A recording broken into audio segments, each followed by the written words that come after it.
Bismillahirrahmanirrahim. Assalamualaikum warahmatullahi wabarakatuh. Sahabat rumah belajar, kita jumpa lagi dalam pelajaran IPA kelas 9. Kali ini kita akan mempelajari alat optik dalam kehidupan sehari-hari. Tujuan pembelajarannya adalah yang pertama, menyebutkan fungsi kamera. Yang kedua, menyebutkan sifat bayangan yang dibentuk kamera. Yang ketiga, menyebutkan fungsi loop. Keempat, menyebutkan sifat bayangan yang dibentuk loop. Kelima, menyebutkan fungsi mikroskop.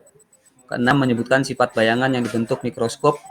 Tujuh, menyebutkan fungsi teleskop. Dan yang kedelapan, menyebutkan sifat bayangan yang dibentuk oleh teleskop.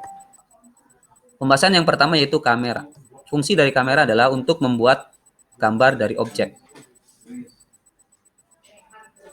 Prinsip kerja kamera sama dengan prinsip kerja mata, di mana ada lensa kamera, prinsip kerjanya sama dengan lensa mata. Kemudian plat film yang prinsip kerjanya sama dengan retina. Sifat bayangan yang dibentuk oleh kamera sama dengan sifat bayangan dibentuk oleh mata, yaitu nyata, terbalik, dan diperkecil. Kemudian yang kedua, kaca pembesar atau loop. Kaca pembesar atau loop itu berfungsi untuk mengamati benda-benda kecil agar terlihat lebih jelas. Hakikatnya, loop atau kaca pembesar ini adalah lensa positif atau lensa cembung, di mana benda yang akan kita amati berada di antara lensa dan fokus. Maka bayangan yang dibentuk mempunyai sifat maya, tegak, dan diperbesar, seperti yang terlihat pada gambar. Kemudian yang ketiga, mikroskop. Mikroskop ini fungsinya adalah untuk mengamati objek yang sangat kecil, yang sulit dilihat dengan mata telanjang. Mikroskop ini mempunyai dua lensa, yaitu yang lensa yang dekat dengan benda disebut lensa objektif, dan lensa satunya, lensa yang dekat dengan mata, disebut dengan lensa okuler. Karena ada dua lensa, maka terjadi dua bayangan. Bayangan yang pertama yaitu bayangan yang dibentuk oleh lensa objektif.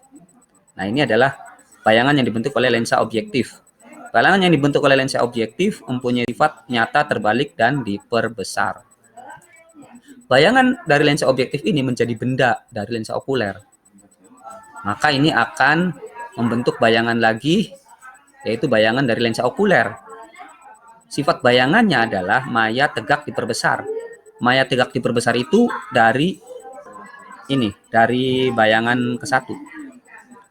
Sedangkan dari benda aslinya, maka sifat bayangan ini adalah maya, terbalik, dan diperbesar. Dan yang keempat adalah teleskop. Teleskop ini fungsinya adalah untuk melihat benda-benda besar yang letaknya jauh. Seperti halnya mikroskop, teleskop juga mempunyai dua lensa cembung. Lensa yang dekat dengan benda disebut lensa objektif, dan lensa yang dekat dengan mata disebut dengan lensa okuler. Ini juga terjadi dua pembentukan bayangan. Bayangan dari lensa objektif itu mempunyai sifat nyata, terbalik, dan diperkecil. Sedangkan sifat bayangan yang dibentuk oleh lensa okuler adalah maya, terbalik, diperkecil terhadap benda yang diamati. Kalau terhadap bayangan yang pertama, maka sifatnya adalah maya, tegak, diperbesar. Tapi kalau terhadap benda, sesungguhnya adalah maya, terbalik, dan diperkecil. Nah, itu tadi adalah pembahasan tentang alat-alat optik dalam kehidupan sehari-hari.